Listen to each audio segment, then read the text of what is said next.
Okay, so welcome back to another video of mine. This video I want to talk about specifying the conditions of failure. Now, about a month, maybe 2 months ago, I had this night. I went to sleep really fucking late. Woke up the next day and I went for a walk because, walking is cardio and not sleeping fucks up your cardio. So in my mind, it kind of fucking evens out.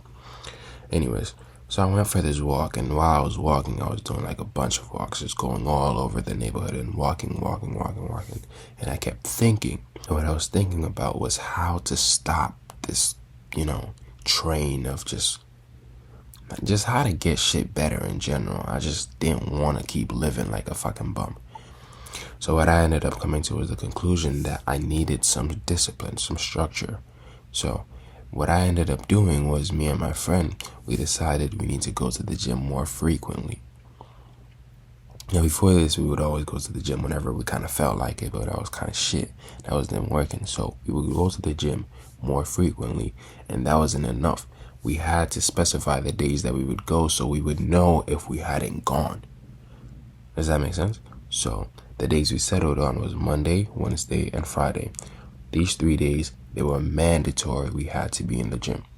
Now, here's something you could use as well. So if you want to be more, if you want to stick to something more often, specify the days for it. Now, the reason I say that is because I learned this one from Jordan Peterson in one of his old videos where he talks about specify the conditions for failure, which is a direct quote from him. Specify the conditions for failure, because if you don't, then you'll just fail and fail.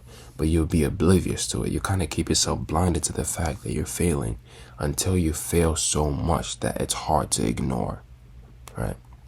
So specify the conditions for failure, because once you do that, then you know if you fail.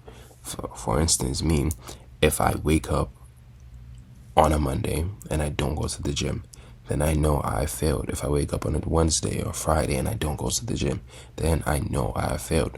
But if I do these 3 days, at least 3 days a week, but if I don't fail, then at least 3 days a week, I'm in the gym.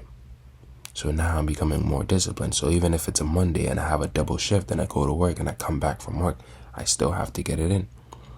The more I do that, the more disciplined I become. Specify the conditions for failure. And the point is, you have to be really specific, because when we're kind of vague about shit, we never really accomplish it. Like if you say, I'm going to do this homework around 4 p.m., pretty specific. But if you say, oh, I'll do the homework after I get done playing video games, is it directly after I get done playing video games, or is it after I have a meal first? You know what I mean? Like, you specify the conditions for failure. So when failure comes knocking on the door, or when resistance comes knocking on the door, you just know, okay, I have to do this. If I don't do it, then I failed. If I do it, then I haven't failed. Then it's kind of easy. Make it black and white. Make it simpler. Gray is where you get lost a lot. But yeah, I'm not going to drag this video on for too long. That's all I had to say. Specify the conditions for failure.